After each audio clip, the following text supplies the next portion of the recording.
उसको हम क्या कहते हैं, डायनेमिक रेजिस्टेंस। डायनेमिक क्योंकि वो चेंज हो रहा है v के साथ। ओके, तो आप इस कॉन्सेप्ट को रिकॉल कीजिए कि डायनेमिक रेजिस्टेंस क्या होता है, इस क्वेश्चन को अटेम्प्ट कीजिए, फिर इसका डिस्कशन करते हैं।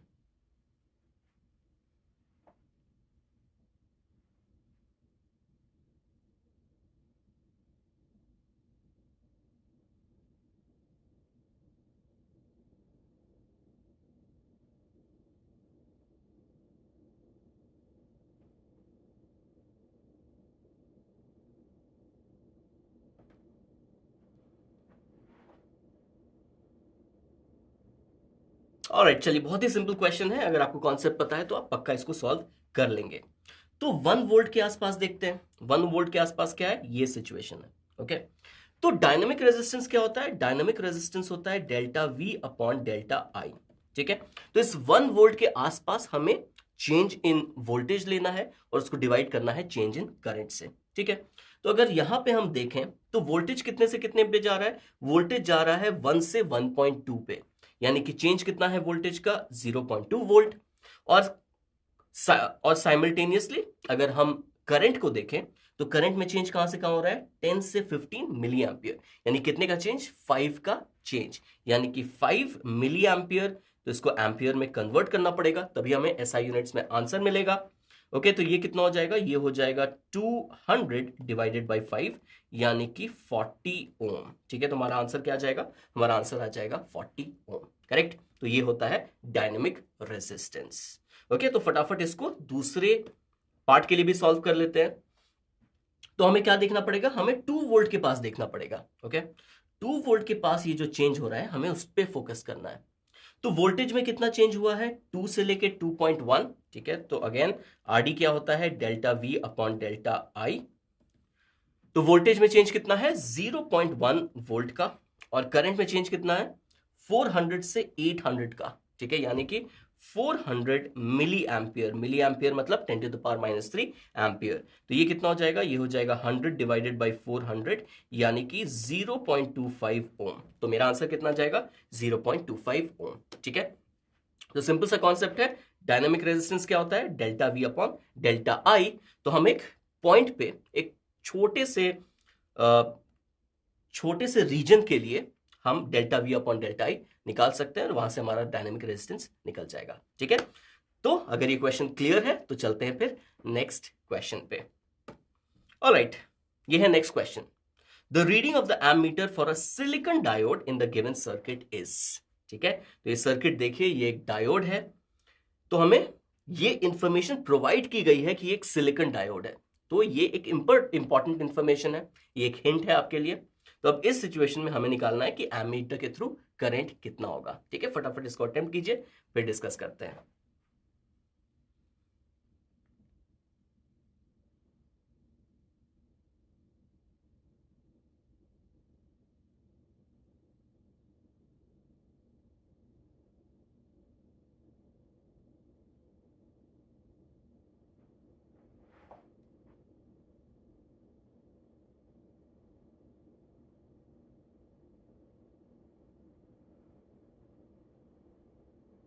ऑलराइट, अगर आपको कॉन्सेप्ट पता है तो आपको पेन यूज करने की भी जरूरत नहीं है, ये क्वेश्चन बहुत आसानी से सॉल्व हो जाएगा। ओके, अब ये फॉरवर्ड बायस वोल्टेज है। ठीक है, आप देख सकते हैं कि पी साइड पॉजिटिव से कनेक्टेड है और एन साइड नेगेटिव से कनेक्टेड है, यानी कि ये फॉरवर्ड बायस्ड है। तो फॉरवर्ड बायस्ड पीएन जंक्शन के केस में, और हमें ये दिया हुआ है कि ये सिलिकॉन सेमीकंडक्टर है, तो सिलिकॉन डायोड को हम किस वोल्टेज पे ऑपरेट करते हैं, ठीक है, उसको हम ऑपरेट करते हैं very near it's cut in voltage. और उसका कट इन वोल्टेज कितने के आसपास होता है, उसका कट इन वोल्टेज होता है 0.7 वोल्ट के आसपास। ठीक है, यानी कि ये सिलिकॉन सेमीकंडक्टर या सिलिकॉन पीएन जंक्शन बता के हमें क्या इंफॉर्मेशन दी गई कि उसके अक्रॉस जो पोटेंशियल डिफरेंस होगा वो अप्रोक्सीमेटली 0.7 वोल्ट होगा। ठीक है, ऑब्वियसली ये पॉजिटिव और ये नेगेटिव। अब करंट कैसे फ्लो करेगा, करंट ऐसे फ्लो करेगा। तो अब फटाफट हम क्या कर सकते हैं, लूप लॉ लिखते हैं और करंट निकाल लेते हैं। ओके, तो मैं यहां से स्टार्ट करता हूं। यहां से मैं बैटरी के अक्रॉस जा रहा हूं, लोअर पोटेंशियल से हायर पोटेंशियल, यानी कि +3 वोल्ट। फिर मैं क्या जा रहा हूं, फिर मैं जा रहा हूं हायर पोटेंशियल से लोअर पोटेंशियल, यानी कि -0.7 वोल्ट।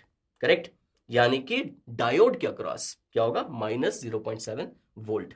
फिर क्या होगा, हम करंट की डायरेक्शन में जा रहे हैं, यानी कि -I/R, और घूम के हम वापस पहुंच गए, यानी ये हो जाएगा इक्वल टू 0। यानी कि यहां से अगर हम करंट निकालें तो हमें कितना मिलेगा, ये हो जाएगा 3 माइनस 0.7, यानी कि 2.3 divided by 200। Correct, 2.3 divided by 200। ठीक है, तो इसको हम क्या कर सकते हैं, इसको हम कर सकते हैं 1.15, और ऊपर आ जाएगा 10 to the power -2।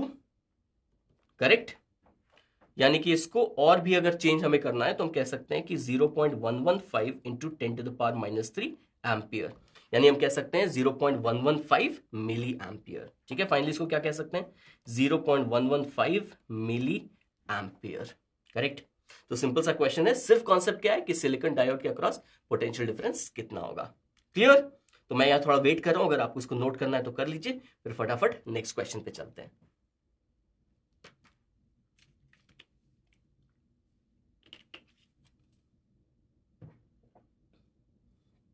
Okay, sorry, यहां मैंने एक मिस्टेक कर दिया है।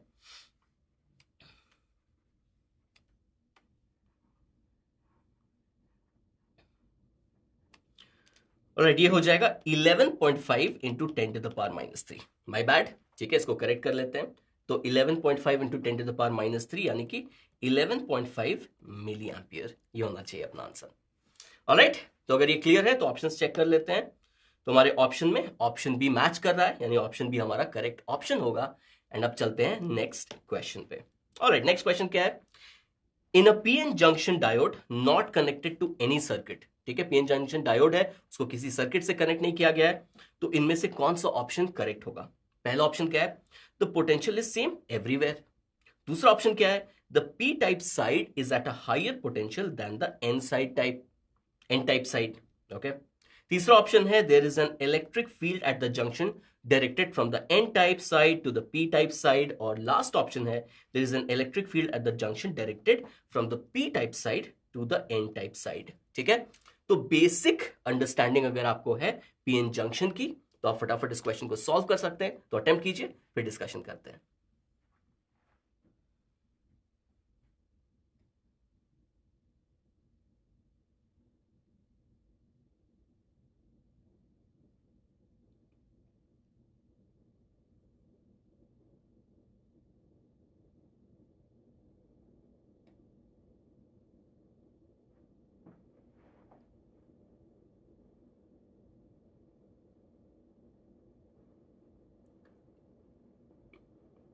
ऑलराइट, चलिए इसका फटाफट डिस्कशन करते हैं। तो पीएन जंक्शन में क्या होता है, पहले क्या होता है, डिफ्यूजन करंट होता है। ठीक है, क्यों डिफ्यूजन करंट होता है, क्योंकि पी टाइप के पास होल ज्यादा होते हैं, उनके मेजॉरिटी चार्ज कैरियर होल है, और एन टाइप के पास इलेक्ट्रॉन ज्यादा होते हैं, तो higher concentration to lower concentration charge carriers flow करेंगे। तो इलेक्ट्रॉन जाएगा एन टाइप से पी टाइप, यानी करंट का डायरेक्शन क्या होगा, टुवर्ड्स एन, और होल्स जाएंगे पी टू एन, तो करंट का डायरेक्शन तब भी क्या होगा, टुवर्ड्स एन। तो डिफ्यूजन करंट किधर जाएगा, पी टू एन। ठीक है, अब इसके कारण क्या होता है, अब एन साइड से इलेक्ट्रॉन्स दूसरे साइड चले गए, यानी कि वहां क्या हो गया, चार्ज की कमी हो गई। ठीक है, यानी कि वहां से नेगेटिव चार्ज कम हो गया, तो एन साइड क्या होगा, पॉजिटिव चार्ज का कॉन्सेंट्रेशन हो जाएगा। ठीक है, और पी साइड क्या होगा, नेगेटिव चार्ज का कॉन्सेंट्रेशन हो जाएगा। इसको हम क्या कहते हैं, डिप्लीशन रीजन, है कि नहीं। और जैसे जैसे ये पोलराइजेशन होता जाता है तो जो इलेक्ट्रिक फील्ड है वो स्ट्रांग होती जाएगी, इलेक्ट्रिक फील्ड डेवलप हो जाएगी इस पोलराइजेशन के कारण, और वो इलेक्ट्रिक फील्ड स्ट्रांग होती जाएगी, और उस इलेक्ट्रिक फील्ड के कारण क्या होगा, ड्रिफ्ट करंट स्टार्ट हो जाएगा। ठीक है, इलेक्ट्रिक फील्ड क्या करेगा कि माइनॉरिटी चार्ज कैरियर, तो पी साइड जो इलेक्ट्रॉन है उनको एन साइड भेज देगा, और एन साइड जो होल्स हैं उनको पी साइड भेज देगा, तो माइनॉरिटी चार्ज कैरियर्स का फ्लो स्टार्ट हो जाएगा, और इसको हम क्या कहते हैं, इसको हम कहते हैं ड्रिफ्ट करंट। Correct, okay.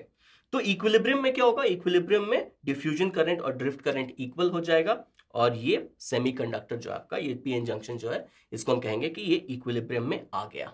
ठीक है, बट सिंपल सी बात क्या है कि पी टाइप के साइड क्या है, नेगेटिव चार्ज का कॉन्सेंट्रेशन है जो डिप्लीशन रीजन है, और एन टाइप के साइड क्या है, पॉजिटिव चार्ज का कॉन्सेंट्रेशन है। तो इलेक्ट्रिक फील्ड का डायरेक्शन क्या है, इलेक्ट्रिक फील्ड का डायरेक्शन होगा फ्रॉम एन टू पी, यानी कि पी होगा लोअर पोटेंशियल पे और एन होगा हायर पोटेंशियल पे। तो ये पूरा फंडा है। ठीक है, P होगा लोअर पोटेंशियल पे, N होगा हायर पोटेंशियल पे, इसको हम कहते हैं पोटेंशियल बैरियर। ओके, और एक इलेक्ट्रिक फील्ड होगी डिप्लीशन रीजन में जो N टाइप से P टाइप की तरफ डायरेक्टेड होगी। ओके, क्लियर, पूरी कहानी रिवाइज हो गई। ऑलराइट, तो अब क्या करते हैं, ऑप्शन चेक करते हैं। The potential is same everywhere, नहीं, बिल्कुल गलत बात।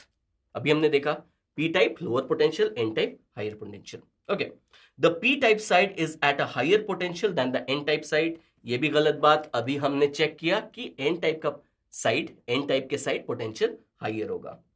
Now there is an electric field at the junction directed from N type to P type, ये बिल्कुल सही बात है। ठीक है, अभी हमने वो चीज देख लिया। और डी, अगर सी ट्रू है तो डी ट्रू नहीं हो सकता है, यानी कि हमारा करेक्ट ऑप्शन क्या होगा, हमारा करेक्ट ऑप्शन होगा ऑप्शन सी। ऑलराइट, तो बेसिक कॉन्सेप्ट के ऊपर ये क्वेश्चन था। अगर आपको बेसिक कॉन्सेप्ट नहीं याद है, ठीक है, मैंने थोड़ा रिवाइज कराया, बट अगर आपको बिल्कुल भी याद नहीं आ रहा है तो बहुत इंपॉर्टेंट है आप वापस जाइए और उसको रिवाइज कीजिए। ऑलराइट, तो अगर आप बेसिक कॉन्सेप्ट पीएन जंक्शन का समझ गए तो मोस्टली पूरा सेमीकंडक्टर्स में फिर उसी की का रेपिटेशन है। ठीक है, तो आप उसको बहुत आराम से बाकी सारी चीजें समझ सकते हैं, बट पीएन जंक्शन का बेसिक अंडरस्टैंडिंग होना बहुत जरूरी है। ऑलराइट, तो ये हो गया डन। तो अब चलते हैं फटाफट नेक्स्ट क्वेश्चन पे। ठीक है, देखा आपने कितने छोटे छोटे क्वेश्चंस हैं, और ऐसे ही छोटे छोटे क्वेश्चंस आते हैं और आप फटाफट इनको सॉल्व कर सकते हैं। तो इग्नोर नहीं करना है इस चैप्टर को, दोबारा बता रहा हूं। ओके, अब बात किसकी हो रही है, जेनर डायोड की हो रही है। Figure shows a DC voltage regulator circuit with a Zener diode of breakdown voltage 6 volt. If the unregulated input voltage varies between 10 volt to 16 volt, then what is the maximum Zener current? Okay? तो recall कीजिए कि Jenner diode क्या होता है, उसे हम कैसे operate करते हैं, उसका क्या काम होता है, वोल्टेज रेगुलेशन में वो कैसे हेल्प करता है। इस क्वेश्चन को अटेम्प्ट कीजिए, फिर डिस्कस करते हैं।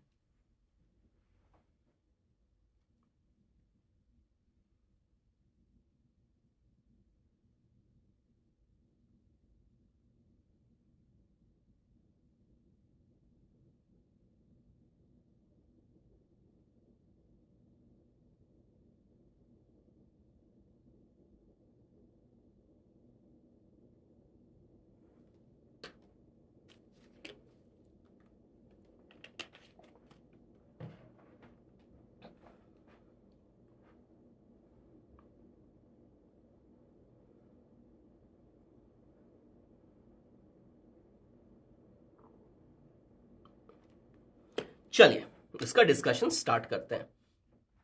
तो अनरेगुलेटेड जो वोल्टेज है वो किसके अक्रॉस होगा, वो इसके अक्रॉस होगा। ठीक है, तो इसके अक्रॉस जो पोटेंशियल डिफरेंस है वो कितना हो सकता है, 10 से लेके 16 वोल्ट हो सकता है। ठीक है, ये है unregulated voltage supply. Correct.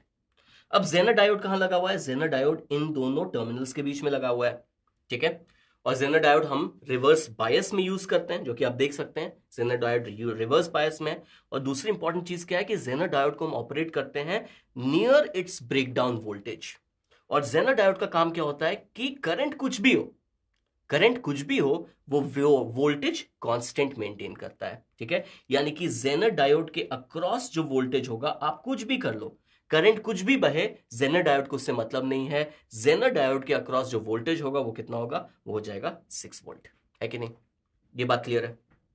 Okay, अगर ये बात क्लियर है, यानी कि यहां पे जो वोल्टेज होगा, इस RS जो रेजिस्टर है 2 किलो ओम का, इसके अक्रॉस जो वोल्टेज हो जाएगा वो कितना हो जाएगा, 10 माइनस 6 यानी कि 4, और 16 माइनस 6 यानी कि 10। यानी कि RS के अक्रॉस जो पोटेंशियल डिफरेंस होगा वो 4 से 10 वोल्ट वेरी कर सकता है। ठीक है, तो हमें क्या निकालना है, हमें निकालना है मैक्सिमम करंट। एक बार क्वेश्चन चेक कर लेते हैं, हमें क्या निकालना है, हमें निकालना है मैक्सिमम जेनर करंट। ठीक है, तो जेनर डायोड के थ्रू मैक्सिमम करंट कितना फ्लो कर सकता है। ठीक है, ये करंट को बोल देते हैं I। ये मैक्सिमम कितना करंट हो सकता है। ठीक है, जितना ज्यादा पोटेंशियल डिफरेंस होगा उतना ज्यादा करंट होगा। तो ये मैक्सिमम कितना करंट हो सकता है, ये मैक्सिमम हो सकता है 10 डिवाइडेड बाई 2 किलो ओम यानी कि 5 मिली एम्पियर। है कि नहीं, तो मैक्सिमम यहां करंट कितना हो सकता है, 5 मिली एम्पियर। अब ये ब्रांच आउट हो जा रहा है यहां और यहां, इसको कह लेते हैं I1। तब ये I1 कैसे निकालें? अब ये जो RL है, ये जो रेजिस्टेंस है, ये किसके अक्रॉस है? ये जेनर डायोड जिन पॉइंट्स के अक्रॉस है, ये रेजिस्टेंस भी उसके ही अक्रॉस है। यानी कि इसके अक्रॉस जो पोटेंशियल डिफरेंस होगा वो कितना होगा? वो 6 वोल्ट होगा। यानी कि I1 कितना हो जाएगा? I1 हो जाएगा 6 volt divided by 4 kilo ohm, यानी कि 1.5 मिली एम्पियर, है कि नहीं? तो I में से I1 1.5 milli ampere R L की तरफ चला गया, यानी कि IZ कितना होगा? IZ हो जाएगा I माइनस I1, यानी कि 3.5 मिली एम्पियर। ये मैक्सिमम करंट जाएगा जेनर डायोड के थ्रू, क्योंकि इस पोटेंशियल डिफरेंस को हमने मैक्सिमम ऑलरेडी ले लिया था। करेक्ट?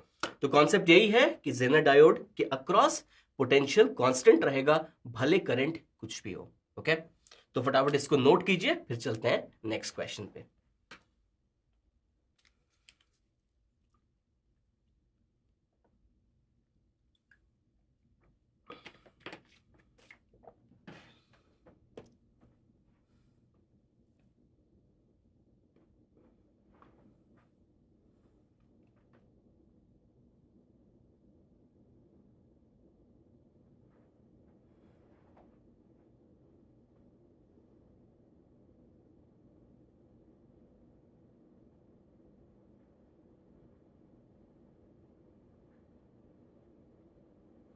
Alright, done.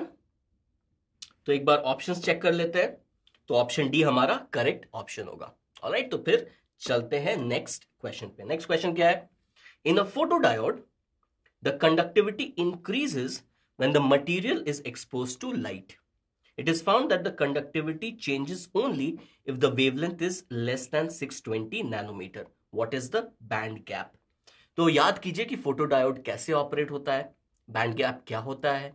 ठीक है, इस क्वेश्चन को अटेम्प्ट कीजिए, बहुत ही सिंपल क्वेश्चन है, अटेम्प्ट कीजिए, फिर डिस्कस करते हैं।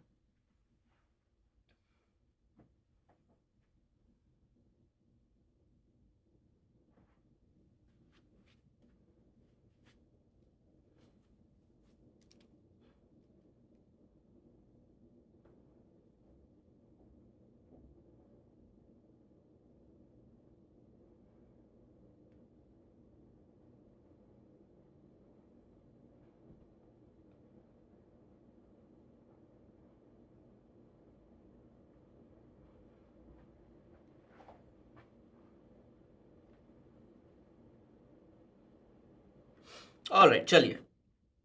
तो फोटोडायोड बेसिकली क्या होता है? फोटोडायोड बेसिकली एक रिवर्स बायस्ड पीएन जंक्शन होता है। फोटोडायोड को हम यूज करते हैं रिवर्स बायस में, उसकी सेंसिटिविटी इंक्रीज करने के लिए। और बेसिकली ये फोटो डिटेक्टर का काम करता है। ठीक है, कि अगर लाइट उसके ऊपर गिर रही है, लाइट अगर वो लाइट को डिटेक्ट करना उसका काम होता है। ठीक है, तो यहां पे कंडक्टिविटी, अगर लाइट को एक्सपोज कर दे फोटोडायोड पे, तो उसकी कंडक्टिविटी इंक्रीज होती है। ठीक है, होनी भी चाहिए, क्योंकि अगर लाइट फॉल कर रही है, ठीक है, अगर लाइट फॉल कर रही है तो फोटॉन्स के पास क्या एनर्जी है।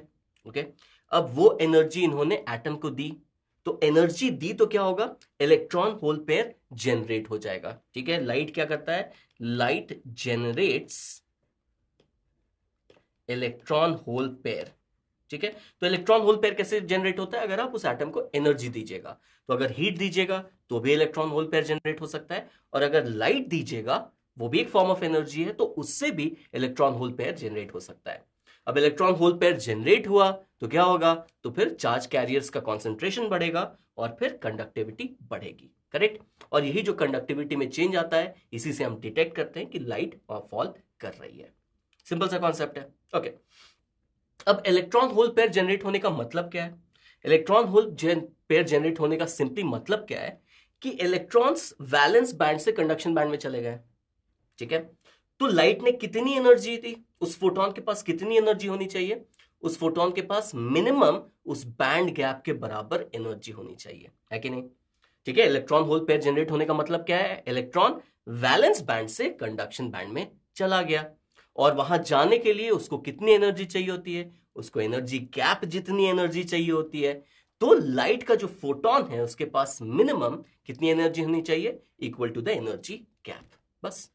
तो यहां पे क्या देखा गया कि 620 नैनोमीटर कम से कम आपको वेवलेंथ चाहिए। ठीक है, तो वेवलेंथ जितना हाई होता है एनर्जी कम होती है, वेवलेंथ कम होता है तो एनर्जी हाई होती है। ठीक है, तो कम से कम आपको 620 नैनोमीटर चाहिए या फिर लोअर देन दैट। इसका मतलब क्या है कि इस फोटोन के पास कितनी एनर्जी होनी चाहिए? फोटोन के पास एनर्जी होनी चाहिए hc बाई लैम्डा, और ये क्या हो जाएगा? ये हो जाएगा equal to the energy gap, है कि नहीं? तो hc का वैल्यू हम क्या लिख सकते हैं? 1240 इलेक्ट्रॉन वोल्ट नैनोमीटर, और इसको डिवाइड करेंगे हम किससे? 620 नैनोमीटर से। ठीक है, तो ये सिंपल कैलकुलेशन है। ये कितना आ जाएगा? ये आ जाएगा 2 इलेक्ट्रॉन वोल्ट, यानी कि बैंड गैप कितना आ जाएगा? 2 इलेक्ट्रॉन वोल्ट। ठीक है, तो सिंपल सा कॉन्सेप्ट था, चाहिए तो फटाफट नोट कीजिए, फिर आगे बढ़ते हैं नेक्स्ट क्वेश्चन पे।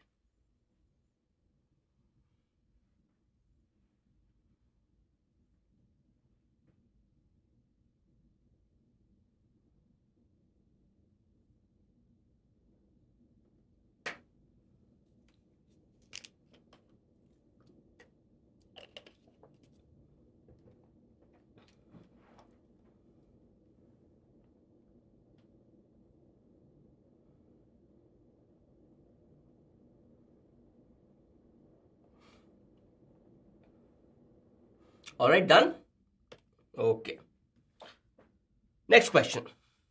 For LEDs to emit light in visible region of electromagnetic radiation, it should have energy band gap in the range of। तो अब याद कीजिए कि एलईडी क्या होता है, एलईडी कैसे काम करता है। इस क्वेश्चन को अटेम्प्ट कीजिए, फिर डिस्कस करते हैं।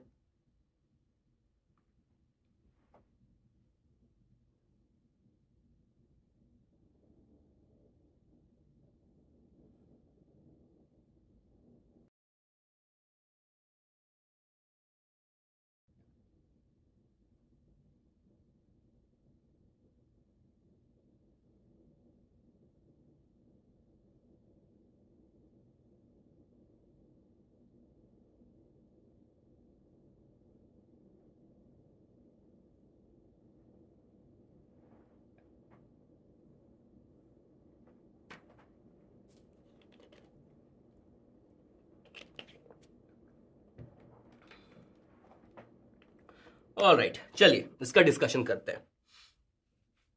तो बेसिकली क्या होता है? वैलेंस बैंड में इलेक्ट्रॉन होता है। अगर हम उसको इतनी एनर्जी दें, ठीक है, अगर हम उसको इतनी एनर्जी दें, कितने के बराबर? उसके एनर्जी गैप के बराबर। ठीक है, अगर हम एनर्जी दें तो वो क्या होगा? वो वैलेंस बैंड से जंप करके कंडक्शन बैंड में चला जाएगा। ठीक है, अब कंडक्शन बैंड से जब वो वापस वैलेंस बैंड में आएगा, ठीक है, यानी कि जब इसका डी एक्साइटेशन होगा, तो ये एक इलेक्ट्रोमैग्नेटिक वेव एमिट करेगा, और वो इलेक्ट्रोमैग्नेटिक वेव का जो फोटोन है उसकी एनर्जी कितनी होगी? उसकी एनर्जी इस एनर्जी गैप के बराबर ही होगी। ठीक है, बेसिकली जो एनर्जी ऑफ ट्रांजिशन होता है, फोटोन जो रिलीज हो रहा है, एमिट हो रहा है, उसकी एनर्जी उस एनर्जी ऑफ ट्रांजिशन के बराबर होती है। ठीक है, यानी कि यहां पे जो एनर्जी रिलीज होगी वो कितनी होगी? वो होगी ईजी, यानी कि जो बैंड गैप है कि नहीं? ये कॉन्सेप्ट क्लियर है? तो ये बैंड गैप क्या हो जाएगा? ये band gap equal to H nu हो जाएगा, या फिर हम ये भी बोल सकते हैं कि band gap equal to H C by lambda हो जाएगा। Is that correct? ये क्लियर है? इसमें कोई तकलीफ? ठीक है, अब यहां बात हो रही है कि लाइट एमिटिंग डायोड को क्या एमिट करना है? लाइट एमिट डायोड को एमिट करना है विजिबल लाइट। ठीक है, तो विजिबल लाइट का जो रेंज होता है, विजिबल लाइट का रेंज क्या होता है? विजिबल लाइट का रेंज होता है 400 नैनोमीटर से 700 नैनोमीटर।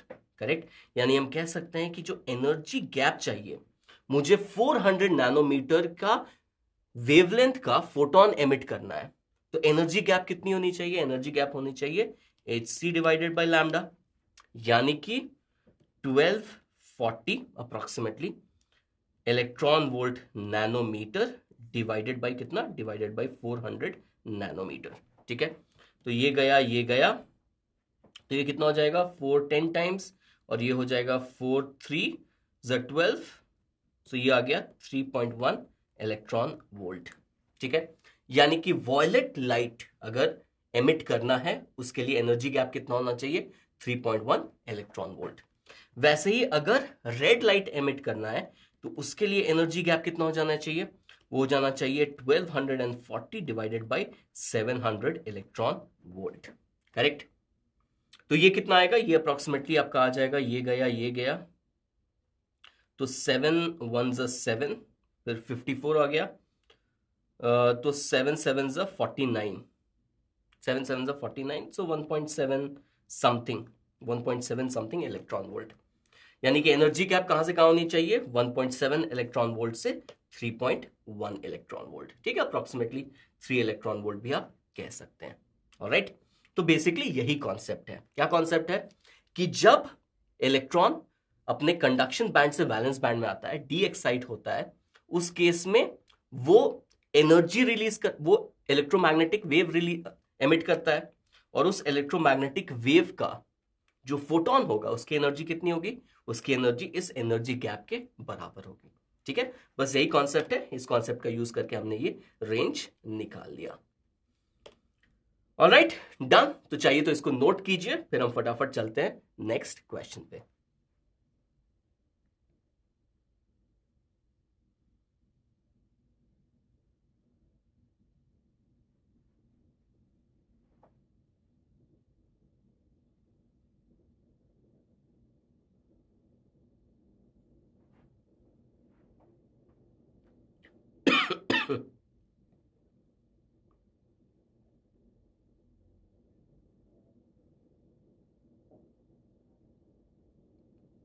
ऑलराइट, तो अब चेक कर लेते हैं इसका ऑप्शन।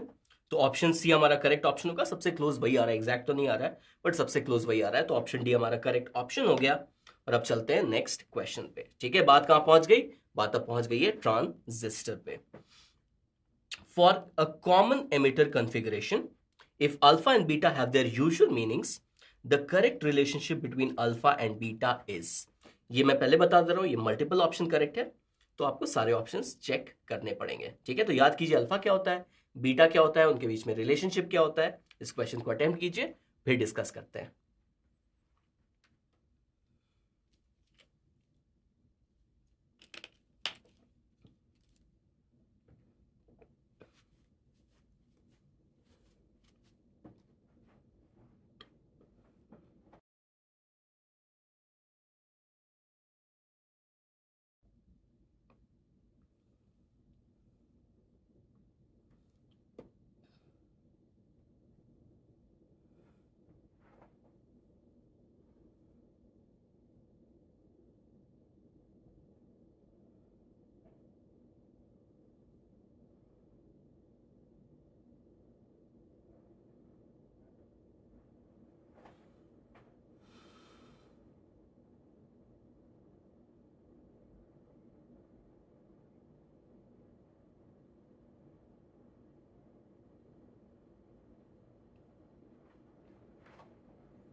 ऑल राइट, तो सबसे बेसिक कॉन्सेप्ट क्या है, वो करंट का रिलेशनशिप है।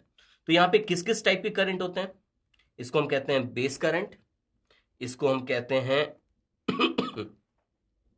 इसको हम कहते हैं सॉरी कलेक्टर करंट, और इसको हम कहते हैं एमिटर करंट। तो इन सब में क्या रिलेशनशिप होता है, इन सब में रिलेशनशिप होता है कि जो आई होता है, आप इस ट्रांजिस्टर के ऊपर Kirchhoff's law, Kirchhoff junction law लगा के देख सकते हैं कि आई जो होता है वो आई बी प्लस आई सी के बराबर होता है कि नहीं। ओके, अब इनका रिलेशनशिप हमें चाहिए अल्फा और बीटा के साथ, तो ये हम चेक करते हैं। तो I E is equal to I B plus I C. अब क्या करेंगे, अब इसको आईसी से डिवाइड कर देंगे। ठीक है, मैंने इसको डिवाइड कर दिया आईसी से।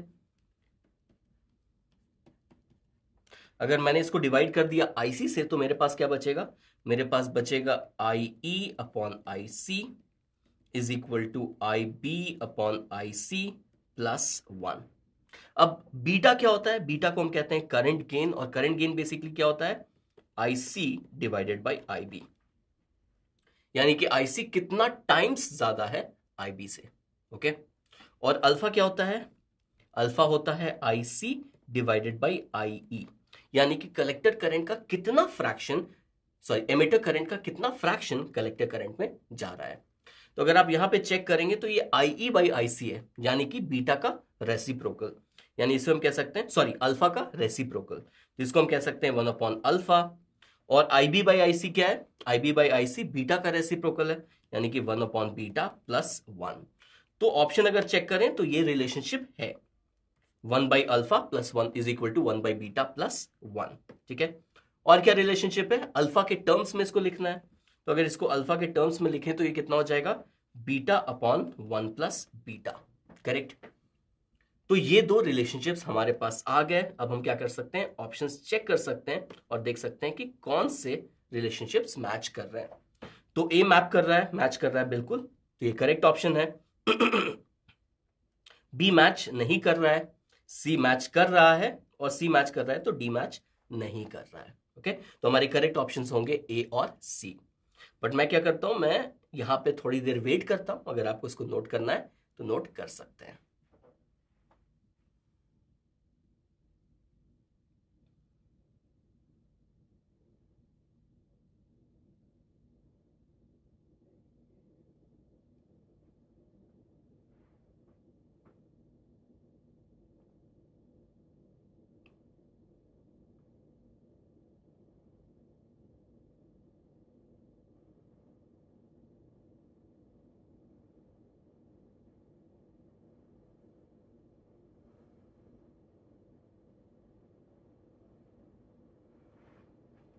ऑलराइट, चलिए ये क्वेश्चन हो गया सॉल्व, हमारा ऑप्शन भी आ चुका है।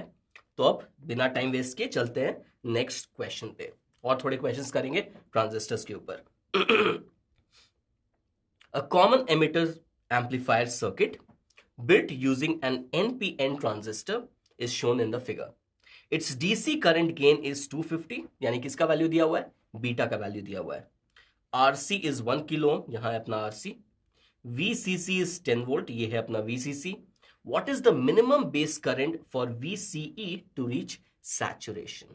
ओके, ट्रांजिस्टर को हमने डाल देना है सैचुरेशन में, और सैचुरेशन के लिए minimum value of base current कितना होना चाहिए? ओके, तो आपको काफी सारे कॉन्सेप्ट्स को ध्यान में रखना पड़ेगा, आपको एक बार रिकॉल करना पड़ेगा कि ट्रांजिस्टर वर्क कैसे करता है एज एन एम्पलीफायर, क्या रिलेशनशिप्स होते हैं। ठीक है, इन क्वेश्चन को अटेम्प्ट कीजिए, उसके बाद फिर इसका डिस्कशन करेंगे।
ऑलराइट, चलिए इसका डिस्कशन करते हैं।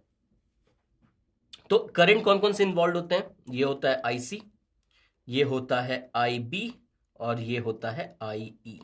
ओके, तो सबसे पहले हमें क्या दिया हुआ है? आरसी का वैल्यू दिया हुआ है, हमें वीसीसी का वैल्यू दिया हुआ है। ठीक है, और बात हो रही है सैचुरेशन की। तो सैचुरेशन का मतलब क्या होता है? तो सबसे पहले लूप में इस तरीके से घूम के, एंटी क्लॉकवाइज इस लूप में घूम के मैं एक रिलेशनशिप निकाल लेता हूं। तो यहां से मैं जा रहा हूं वीसीसी के अक्रॉस, तो ये कितना हो जाएगा? वीसीसी माइनस आईसीआरसी, और ये इक्वल टू क्या हो जाएगा? ये इक्वल टू हो जाएगा वीसीई। ठीक है, तो हम क्या देख रहे हैं कि जैसे जैसे आईसी इंक्रीज होगा, ठीक है, जैसे जैसे आईसी इंक्रीज होगा वीसीई क्या होगा? डिक्रीज होगा। आईसी इंक्रीज होगा, वीसीई डिक्रीज होगा, आईसी इंक्रीज होगा, वीसीई डिक्रीज होगा। आईसी कब तक इंक्रीज होगा? जब तक वीसीई 0 नहीं हो जाता है, उसके बाद तो आईसी इंक्रीज नहीं हो सकता है। उस केस में आईसी को हम क्या कहेंगे? आईसी अपने सैचुरेशन करंट पे पहुंच चुका है, इससे ज्यादा कलेक्टर करंट नहीं हो सकता है। इसका मतलब अपना जो ट्रांजिस्टर है वो अब सैचुरेशन स्टेट में चला जाएगा, यानी कि यहां से आईसी का मैक्सिमम वैल्यू निकाल सकते हैं। आईसी का मैक्सिमम वैल्यू कितना होगा? VCC divided by RC. VCC कितना है हमारे पास? 10 वोल्ट है, और आरसी कितना है हमारे पास, 1 किलो ओम है, ठीक है, 1 किलो ओम। तो ये कितना हो जाएगा, ये हो जाएगा 10 मिली एम्पियर, यानी कि आईसी का वैल्यू क्या हो जाएगा, 10 मिली एम्पियर। ओके, अब हमें निकालना क्या है, हमें निकालना है बेस करंट, ठीक है, मिनिमम बेस करंट कितना होना चाहिए जिसके लिए आपका जो ट्रांजिस्टर है वो सैचुरेशन में चला जाए। इसका मतलब है कि बीटा का हेल्प लेना पड़ेगा, क्योंकि आईसी और आईबी के बीच का रिलेशनशिप कौन बताता है, बीटा बताता है। तो beta is equal to IC upon IB, यानी कि यहां से हम कह सकते हैं कि जो आईबी होगा वो आईसी डिवाइडेड बाई बीटा हो जाएगा। आईसी कितना है, 10 मिली एम्पियर, इसको हम किससे डिवाइड करेंगे, बीटा से डिवाइड करेंगे, और बीटा कितना है, बीटा है 250, ठीक है। यानी हम क्या कर सकते हैं, इसको 4 से और इसको 4 से मल्टीप्लाई कर देते हैं, तो ये हो जाएगा 40 मिली एम्पियर डिवाइडेड बाई कितना, डिवाइडेड बाई 1000। तो एम्पियर डिवाइडेड बाई 1000 कितना हो जाएगा, मिली एम्पियर डिवाइडेड बाई 1000 कितना हो जाएगा, माइक्रो एम्पियर। यानी बेस करंट का वैल्यू कितना आ जाएगा, 40 माइक्रो एम्पियर, बस। ठीक है, तो ये था सिंपल सा कॉन्सेप्ट, बट ट्रांजिस्टर्स का वर्किंग काफी कॉन्सेप्चुअल है और इसमें काफी सारी चीजें होती हैं। तो अगर आपको इस स्टेज पे फील हो रहा है कि ट्रांजिस्टर्स आपको बहुत अच्छे से याद नहीं है, ठीक है, मैं पूरे ट्रांजिस्टर का रिवीजन तो नहीं करा सकता हूं, मैं कुछ इंपॉर्टेंट पॉइंट्स का ही रिवीजन करा सकता हूं। तो आप वापस जाएं, अपना नोट्स उठाएं और एक बार फिर से इसको रिवाइज करें। ऑलराइट, तो सेमीकंडक्टर्स में इनफैक्ट सबसे इंपॉर्टेंट जो पार्ट है वो ट्रांजिस्टर्स का ही है। ऑलराइट, तो आप इसको फटाफट नोट कीजिए, फिर हम बढ़ेंगे नेक्स्ट क्वेश्चन पे।